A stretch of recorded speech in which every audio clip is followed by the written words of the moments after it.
नमस्कार, मैं अशोक कुमार पांडे और स्वागत है आपका टीसीएच पर। आखिरकार अमेरिका ने यह मान लिया कि उसके सैनिक बड़ी संख्या में ईरान में घायल हो रहे हैं। सरकार तो 7 और 8 पर लगी हुई थी, लेकिन अमेरिका के प्रमुख अखबार रॉयटर्स ने बताया कि 150 से ज्यादा अमेरिकी सैनिक घायल हुए हैं मिडिल ईस्ट की लड़ाई में।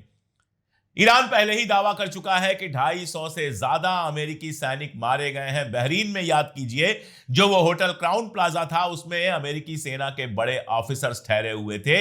वहां पर सीधी मिसाइल गिरी थी और कहा यह जा रहा है कि ये लगभग सारे के सारे मारे गए। राइटर्स बता रहा है, मैंने आपको बताया कि 150 लोग घायल हैं। और जर्मनी में जो अमेरिका का हॉस्पिटल है, जहां अमेरिका के सैनिकों का इलाज होता है, वहां से लोकल लोगों के कई वीडियो जा चुके जो बता रहे हैं कि वो हॉस्पिटल पूरी तरह से भरा हुआ है और लगातार अमेरिका के घायल सैनिक वहां पर ले आए जा रहे हैं इलाज के लिए। तो जबरदस्त नुकसान हो रहा है। ये एक ऐसी लड़ाई है कि अमेरिका के ही सेनेटर्स और न्यूज चैनल सब कहना शुरू कर चुके हैं कि दरअसल हम ये लड़ाई हार चुके हैं। जो जो हम हासिल करना चाहते थे, हमें कुछ भी हासिल नहीं हुआ है। लेकिन ट्रंप अपनी धमकियों से, अपनी बदतमीजियों से और अपने झूठ से लगातार लोगों को बेवकूफ बनाने की कोशिश कर रहा है। और जैसे हिंदुस्तानी भक्त यहां की सरकार की बात से बेवकूफ बनते हैं, अमेरिका के भी कुछ लोग ट्रंप के कहने से बेवकूफ बनते हैं। जैसे मैं आपको बताऊं कि सब जानते हैं कि ईरान में मीनाब में जो बच्चों के स्कूल पर मिसाइल गिरी थी, वो टॉम हॉक थी, क्रूज मिसाइल होती है। जब ट्रंप से पूछा गया तो उसने कहा हो सकता है ईरान ने खुद ही गिरा ली हो। यह एक ऐसी मिसाइल है जो अमेरिका और अमेरिका के कुछ करीबी दोस्तों के अलावा किसी और के पास नहीं है। जब व्हाइट हाउस की प्रवक्ता से कहा गया तो उसने कहा कि ट्रंप को अपनी बात रखने का अधिकार है। दरअसल वो कह रही थी कि ट्रंप को झूठ बोलने का अधिकार है और धमकियां देने का अधिकार है। ट्रंप ने एक धमकी दी, सबसे ज्यादा ये परेशान है स्ट्रेट ऑफ होर्मुज के बंद होने से। तेल आना सारी दुनिया में बंद हो चुका है। अगर अपने देश में ही देखें तो एलपीजी के लिए लंबी लंबी लाइनें लगी हुई हैं। उन्नाव से एक वीडियो आया जिसमें एक लड़का बता रहा था कि कहीं पेट्रोल नहीं मिल रहा है। हालांकि दिल्ली में पेट्रोल अभी आसानी से मिल रहा है, लेकिन अगर यही सब चलता रहा तो पेट्रोल की दिक्कत भी कल को शुरू हो सकती है। और सारी दुनिया में इस तरह की प्रॉब्लम आनी शुरू हो गई है, यूरोप से लेके एशिया तक।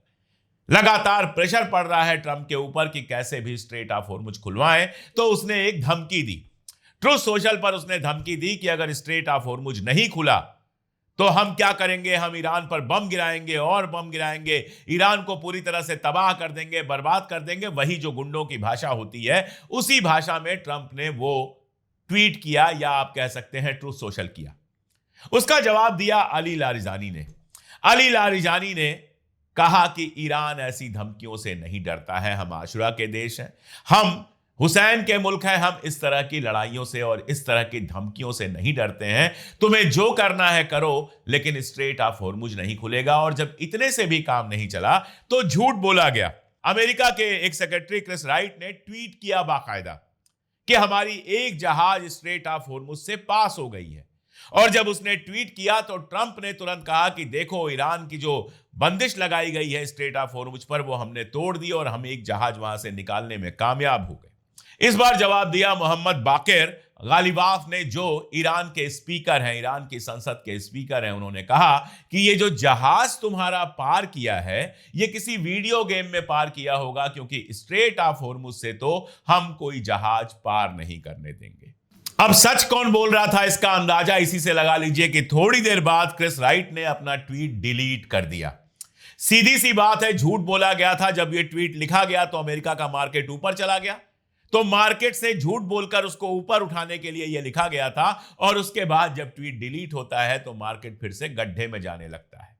अमेरिका अपनी एक तबाही की तरफ पहुंच रहा है। आपको मेरी यह बात बड़ी लग सकती है, लेकिन नोट करके रख लीजिएगा, यह जंग जब भी खत्म होगी, 10 दिन, 15 दिन, 1 महीना, 2 महीना, जब भी खत्म होगी, उसके बाद अमेरिकन इकोनॉमी में जो डिक्लाइन आप देखेंगे, जो गिरावट आप देखेंगे, वो आपने पहले कभी नहीं देखी होगी। पहले तो यह भरम खत्म हो गया कि अमेरिका जहां जाएगा वहां से जीत के लौटेगा।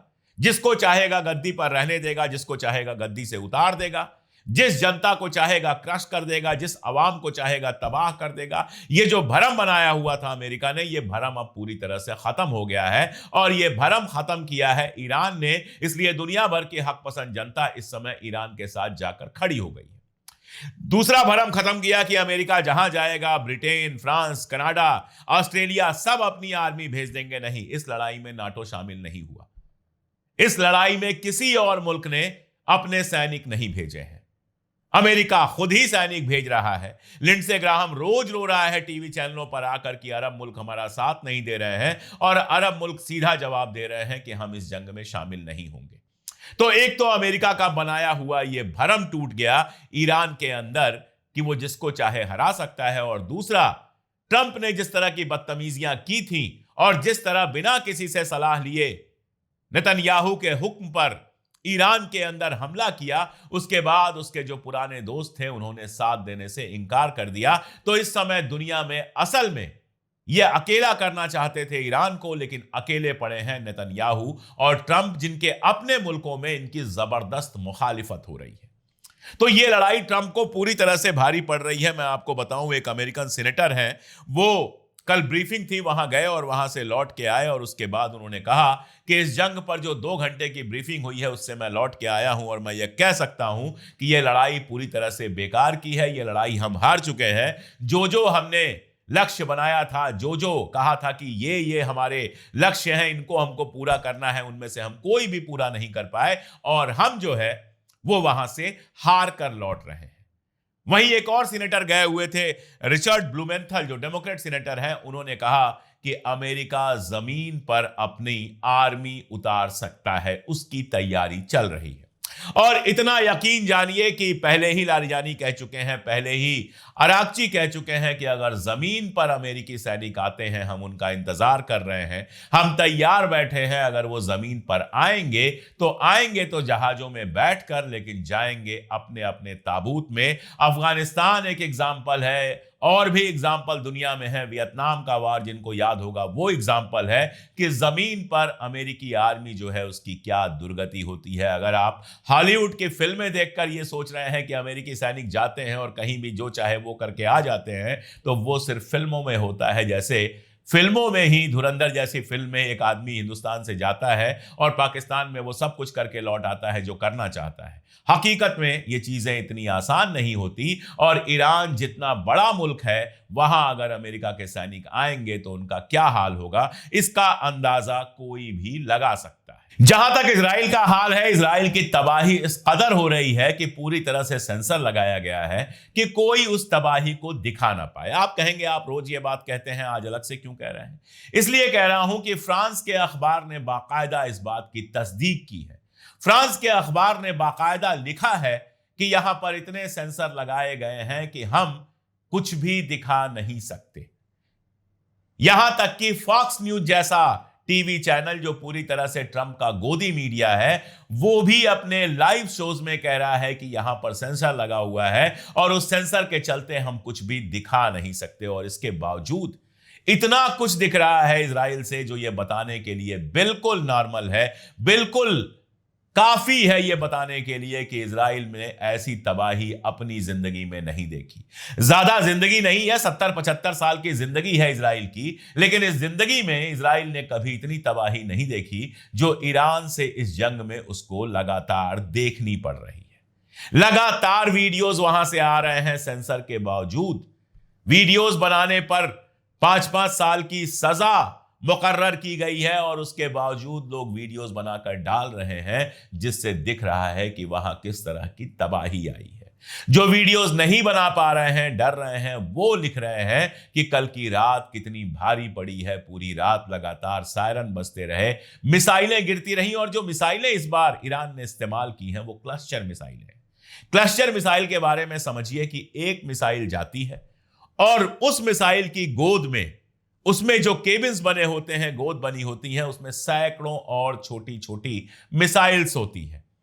तो जब टारगेट पे पहुंचते हैं तो एक टारगेट तो बड़ी मिसाइल का होता है और बाकी टारगेट उन छोटी मिसाइल्स का होता है। वो सारी मिसाइलें खुलती हैं। स्क्रीन पर आप देख सकते हैं कि वो कैसे चिंगारी की तरह बरसती हैं, और दुनिया में कोई ऐसा एयर डिफेंस सिस्टम नहीं बना है जो एक साथ इतनी मिसाइलों को इंटरसेप्ट कर सके, रोक सके। ये मिसाइलें जमीन पर गिरती हैं, और जो खबरें आ रही हैं उन खबरों के हिसाब से आईडीएफ का हेडक्वार्टर, कई सारे बड़े बिजनेस सेंटर और मोसाद का हेडक्वार्टर ईरान पहले ही खत्म कर चुका है। इजराइल अब रोना रो रहा है। इजराइल के लोग आगे आकर कह रहे हैं कि देखो हमारे सिविलियन जगहों पर हमला किया जा रहा है। ये वो लोग हैं जिन्होंने गजा में पूरे के पूरे शहर तबाह कर दिए। लेकिन फिर भी मैं इस पर कुछ बात करना चाहूंगा। अगर आप पुरानी रिपोर्ट्स देखेंगे तो बहुत सारी रिपोर्ट बताती हैं कि इन्होंने अपनी आर्मी के सेंटर जानबूझ के घनी आबादी वाले इलाकों में बनाए हैं। यानी चारों तरफ घनी आबादी, लोगों के मकान, फ्लैट्स, और बीच में इन्होंने बनाए हैं अपने सेंटर्स। तो जाहिर है जब वहां पे बम गिरता है तो ये प्रचार करते हैं कि सिविलियन इलाके में गिरा है। अगर ऐसा है तो आपने सिविलियन इलाके में ये बनाए क्यों है? और इसके आगे की एक बात, और ये बिल्कुल ताजा वीडियो है जो आज अपलोड हुआ है। इसमें एक इजरायली महिला कहती है कि आज सुबह जब मैं वॉक के लिए निकली तो मुझे बहुत आश्चर्य हुआ, मुझे बहुत अचरज हुआ कि आर्मी के बेसेज मुझे दिखाई दिए स्कूलों के अंदर। यानी जो स्कूल हैं जो बंद पड़े हुए हैं उसमें आर्मी ने अपने अड्डे बनाए हैं, इजराइल की आर्मी ने। अब आप सोचिए कि इजराइल की आर्मी अगर स्कूलों को अपना अड्डा बनाती है और उस आर्मी के ऊपर ईरान हमला करता है तो इजराइल क्या करेगा? इजराइल सारी दुनिया के सामने सीना पीटेगा कि देखो हमारे स्कूल उड़ा दिए गए।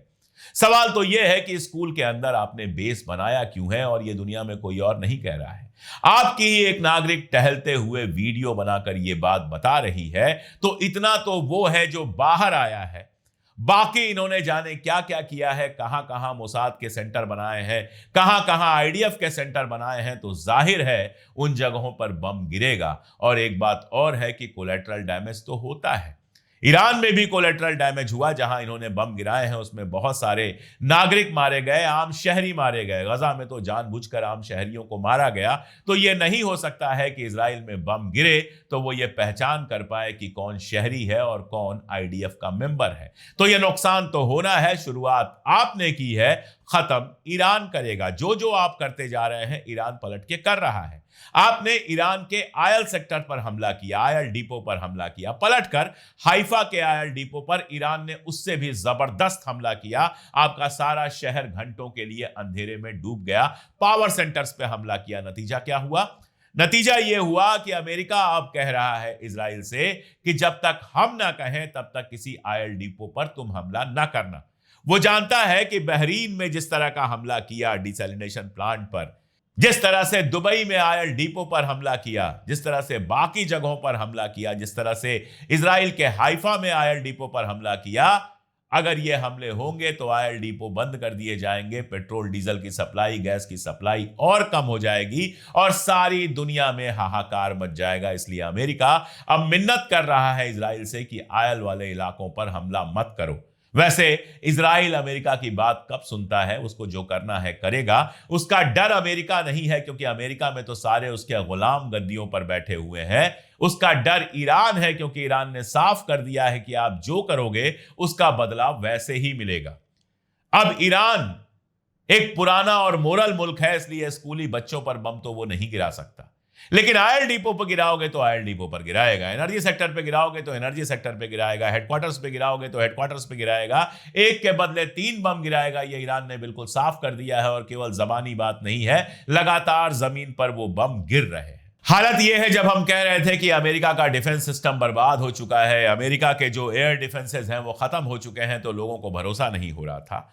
आज खबर यह है कि साउथ कोरिया से उठाकर वहां का एयर डिफेंस सिस्टम लाया जा रहा है इजराइल को देने के लिए। और साउथ कोरिया इस बात से नाराज है कि बगल में नॉर्थ कोरिया है, अगर बड़ी लड़ाई शुरू हो गई तो वो पहला हमला हम पे करेगा और हमारा एयर डिफेंस छीना जा रहा है। साउथ कोरिया को समझना चाहिए कि साउथ कोरिया हमेशा से अमेरिका का गुलाम रहा है, अमेरिका की कॉलोनी रही है, और इजराइल अमेरिका का मालिक है। तो कॉलोनी और मालिक के अंदर फर्क होगा ही। जब खतरा आएगा तो मालिक को बचाया जाएगा, और जैसे अरब मुल्कों को मरने के लिए छोड़ दिया गया, वैसे ही साउथ कोरिया जैसी तमाम सारी जगहों को मरने के लिए छोड़ दिया जाएगा। तो अमेरिका की जो इंटरनेशनल इमेज है वो अब पूरी तरह से पुख्ता हो चुकी है कि वो इजराइल की गुलामी करता है, खासतौर पे तब जब ट्रंप कहते हैं कि मैंने हमला कुशनर और विटकाफ और जाने किसके किसके कहने पर किया। और ये सारे वही लोग हैं जो है अमेरिकन लेकिन काम इजराइल के लिए करते हैं, यानी हमला सिर्फ और सिर्फ इजराइल के कहने पर किया गया और सोचा यह गया था कि 2-4 दिन में जंग निपट जाएगी, लेकिन अब हालत यह है कि जंग से भागने के बहाने ढूंढे जा रहे हैं। जहां तक स्ट्रेट ऑफ होर्मुज का सवाल है, किसी के लिए अपनी जहाज वहां से लेकर जाना पॉसिबल ही नहीं है। ईरान ने वो किया है जो इन लोगों ने सोचा भी नहीं था। समंदर के अंदर माइंस हैं। आपने लैंड माइंस का सुना होगा, जहां जमीन में नीचे माइन बिछा दी जाती है, कोई भारी चीज उसके ऊपर से गुजरती है तो वो माइन फट जाती है और वो चीज बर्बाद हो जाती है, उसको लैंड माइन कहा जाता है। यहां वाटर माइन लगाया है ईरान ने पूरे उस इलाके में, यानी समंदर के नीचे माइंस हैं, कोई जहाज जाएगी वो माइंस फट जाएंगी और जहाज पूरी तरह से तबाह हो जाएगा। इसीलिए या तो वहां से कोई जाने की हिम्मत नहीं कर रहा है और जो जा रहा है उन जहाजों को भारी नुकसान पहुंच रहा है। हालात कैसे हैं सिर्फ इस बात से समझिए कि एक हिंदुस्तानी जहाज वहां फंसा हुआ है और उस जहाज पर एक आदमी है जिसने एक वीडियो बना के डाला है। जरा सा वीडियो है 10-15 सेकंड का, वो देख लीजिए। आज 3 मार्च से 9 मार्च हो गया है और हम सबसे रिक्वेस्ट कर रखे हैं, हमने पहले भी रिक्वेस्ट कर रखी है, ब्रिटिश शिपिंग को भी रिक्वेस्ट कर रखा है, सब वीडियो भेज रखा है, लेकिन आज 3 मार्च से 9 मार्च हो गया है, अभी तक कोई भी आविष्कार नहीं हो पाया है। अभी दिन में भी देखो बम गिरा चले गए हैं, नई शिपाश को डुबो दिया है और ये हमारा मोटर में सब बना दी है। हम सबसे यही रिक्वेस्ट कर रहे हैं कि हमें कभी यहाँ से निकालेंगे, क्या लास्ट मोमेंट भी निकालेंगे, यही हमारी सबसे रिक्वेस्ट है। तो फिलहाल ये हालात हैं और इन हालात में ईरान लगातार डोमिनेट कर रहा है। मैं फिर बता दूं कि मैं उनमें से नहीं हूं जो ये कहें कि ईरान का कोई नुकसान हुआ ही नहीं है, लेकिन लड़ाई में एक बड़ी चीज ये होती है कि कौन कितना नुकसान बर्दाश्त कर सकता है, और इस बात को समझना हो तो पहले देखिए कि इजराइल का क्या हाल है, किस तरह से वहां के जो शेल्टर्स हैं उनमें लोग घुसे हुए हैं, सड़कें किस तरह से खाली हैं, और उसके बाद देखिए ईरान का यह वीडियो जहां एक कार्यक्रम चल रहा है, एक प्रोग्राम चल रहा है, जहां जो नए सुप्रीम लीडर बने हैं उनको एक्सेप्ट किया जा रहा है, उनका एहतराम किया जा रहा है, प्रोग्राम चल रहा है, उसके बीच में बम गिरता है और एक आदमी वहां से हिलता नहीं है। यह फर्क है। ईरान तमाम बमों को बर्दाश्त कर सकता है, ईरान में शहादत का जज्बा है, इसलिए वो टिका हुआ है। इजराइल में एक मौत होती है, पूरे देश में हल्ला मच जाता है। आपने देखा था किस तरह वहां के एयरपोर्ट पर लाइन लगी है कि कैसे भी इजराइल से बाहर निकल जाए। इजराइल ये हमले बर्दाश्त नहीं कर सकता। इजराइल कुछ दिनों के बाद ही बहुत बुरी मुसीबत में फंसा हुआ नजर आएगा। इसलिए जो भी दुनिया के इंडिपेंडेंट समझदार लोग हैं वो इस बात को कह रहे हैं कि ये जंग इजराइल और अमेरिका को बहुत भारी पड़ रही है और शायद पहली बार उस इलाके की किसी जंग में इजराइल की इतनी पिटाई हुई है, इजराइल पर इतनी मसाइलें बरसी हैं, इजराइल में इतनी जानें गई हैं, इतने लोग घायल हुए हैं और इजराइल का इतना जबरदस्त नुकसान हुआ है। इसलिए फिलहाल मामला यहां टिका है कि ये किसी भी तरह से जंग से बाहर जाना चाहते हैं और ईरान पूरी तरह से गारंटी चाहता है कि जंग अगर खत्म हो तो इसके दोबारा शुरू होने का कोई इम्कान बचे नहीं। अमेरिका में बाकायदा एक समझौता हो ईरान के साथ, जो संसद से, कांग्रेस से अप्रूव कराया जाए, ताकि कोई राष्ट्रपति कभी उसको बदल नहीं पाए, जिसमें यह हो कि अमेरिका ईरान के ऊपर कभी हमला नहीं करेगा। इजराइल लेबनान से पूरी तरह पीछे चला जाए और यह अहद करे कि ईरान के ऊपर वो कभी हमला नहीं करेगा, और इस तरह की तमाम शर्तें ईरान ने रखी हैं अमेरिका के सामने कि साइन करो वरना ये जंग चलती रहेगी। तुम्हें बम गिराना है बम गिराओ, तुम्हें जमीन पर अपनी आर्मी भेजनी है आर्मी भेजो, तुम्हें जिस तरह की लड़ाई लड़नी है करो, तुम्हारे पास न्यूक्लियर है वो भी इस्तेमाल करके देख लो, लेकिन ईरान झुकने वाला नहीं है। तो ये जंग अभी फिलहाल यहां टिकी हुई है। आगे जो जैसे जब होता रहेगा मैं लगातार आपको अपडेट करता रहूंगा। जुड़े रहिए हमारे साथ, वीडियोस देखते रहिए, दोस्तों रिश्तेदारों तक पहुंचाइए इसको। अगर चैनल सब्सक्राइब ना किया हो तो चैनल को सब्सक्राइब कर लीजिए और हमारी ताकत बनना चाहें तो हमारे मेंबर बन जाइए। आसान सा काम है, स्क्रीन पर आपको एक QR कोड दिख रहा है, उसको स्कैन कर सकते हैं। लिंक्स हमने आपको कमेंट में भी दे दिया है, पिन कमेंट में और डिस्क्रिप्शन में भी, कहीं से भी आप हमें ज्वाइन कर सकते हैं। आप हमारी ताकत बनेंगे तो हम बिना डरे, बिना झुके और बिना रुके लगातार आपको वो सच बताते रहेंगे जो बहुत सारा मीडिया बताने में डरता है। आज के लिए इतना ही, बहुत शुक्रिया।